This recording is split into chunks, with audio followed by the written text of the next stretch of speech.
En el presente video vamos a hablar acerca de la dilatación superficial. Imagínense que aquí tienen una plancha, ya sea de acero, de cobre, de aluminio o de cualquier otro material, y sabemos de que esta longitud sería igual a una longitud L sub 0 y esta altura sería igual a una altura H sub 0. Además, sabemos de que esta plancha tiene una temperatura inicial igual a T sub 0. Todo material tiene un coeficiente de dilatación lineal. Por lo tanto, vamos a asumir de que este material, que puede ser acero, aluminio o cualquier otro material, va a tener un coeficiente de dilatación lineal al cual le vamos a llamar alfa. Asumiendo esto y asumiendo de que toda esta plancha incrementa su tamaño debido a que su temperatura inicial ha incrementado hacia una temperatura final T sub F, por lo que podemos ver de que la longitud inicial va a pasar a tener otra dimensión, es decir, una longitud final a la cual le vamos a llamar una longitud L, y la altura ya no va a tener una longitud igual a H sub 0, sino va a tener una longitud final llamada H sub F o también H, como es en este caso que le estamos llamando.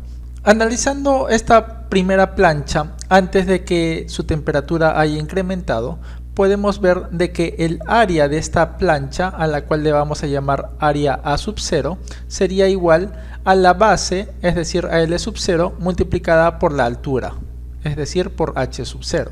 Por lo que el área A sub 0 de esta plancha sería igual a L sub 0 por H sub 0.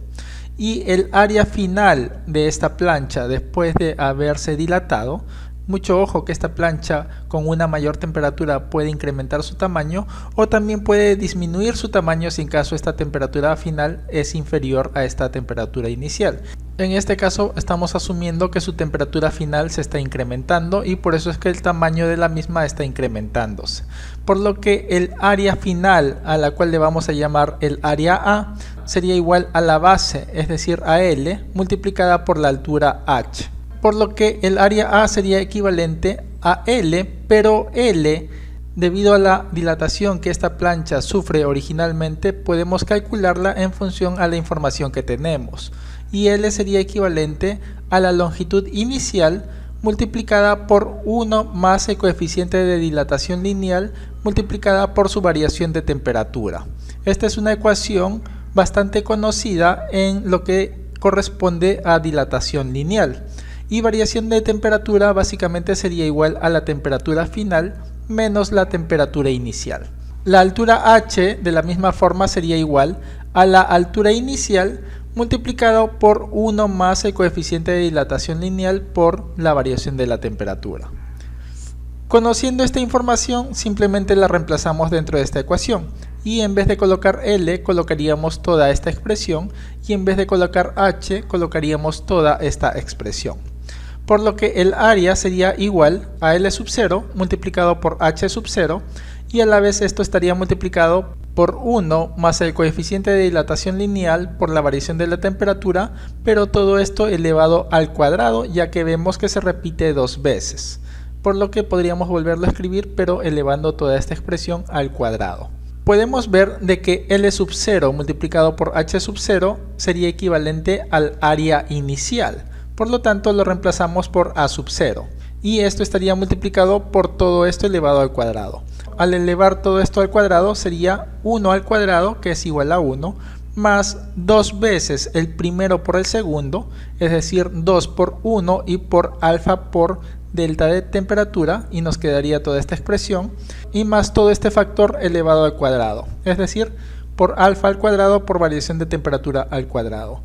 El coeficiente de dilatación lineal varía de acuerdo al material. Por ejemplo, podemos mencionar al coeficiente de dilatación lineal del hierro, del aluminio, del cobre, de la plata, entre muchos otros.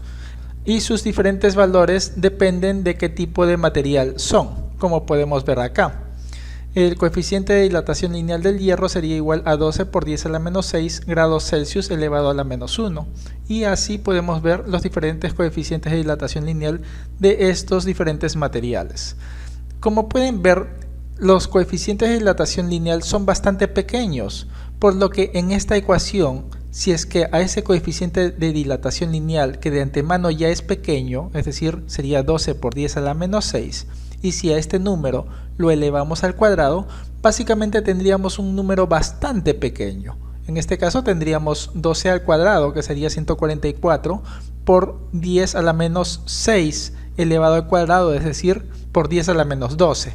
Es decir, sería un número bastante ínfimo, por lo que podemos afirmar de que podemos deshacernos del coeficiente de dilatación lineal elevado al cuadrado, de tal forma que toda esta ecuación se reduciría a toda esta ecuación. Si se dan cuenta, acá tenemos 2 veces alfa, es decir, 2 veces el coeficiente de dilatación lineal, por lo que podemos decir de que el coeficiente de dilatación superficial es igual a 2 veces el coeficiente de dilatación lineal. Es decir, toda esta ecuación la podemos reemplazar de esta forma, donde acá tenemos el coeficiente de dilatación superficial. Mucho ojo no olvidar que delta de T vendría a ser igual a la temperatura final menos la temperatura inicial. De tal forma que, si se dan cuenta, cuando la temperatura final es superior a la temperatura inicial, entonces todo este factor va a ser positivo. Y lógicamente que cuando sumemos con 1 y multiplicamos con el área inicial, el área final va a ser superior, como lo podemos ver visualmente en este caso. Pero si es que la temperatura final fuese menor, es decir, imagínense de que acá les dicen que toda esta plancha tiene una temperatura inicial de 50 grados Celsius y la temperatura final sería igual a 10 grados Celsius. Eso quiere decir de que esta resta nos daría un delta de T negativo, y de tal forma que al multiplicarlo por el coeficiente de dilatación superficial, acá también nos daría un número negativo. Y 1 básicamente menos toda esta expresión, ya que sería un número negativo, entonces sería un número menor a la unidad, y al multiplicarlo por el área inicial básicamente nos daría un área final más reducida comparada con el área inicial. Que Dios los bendiga.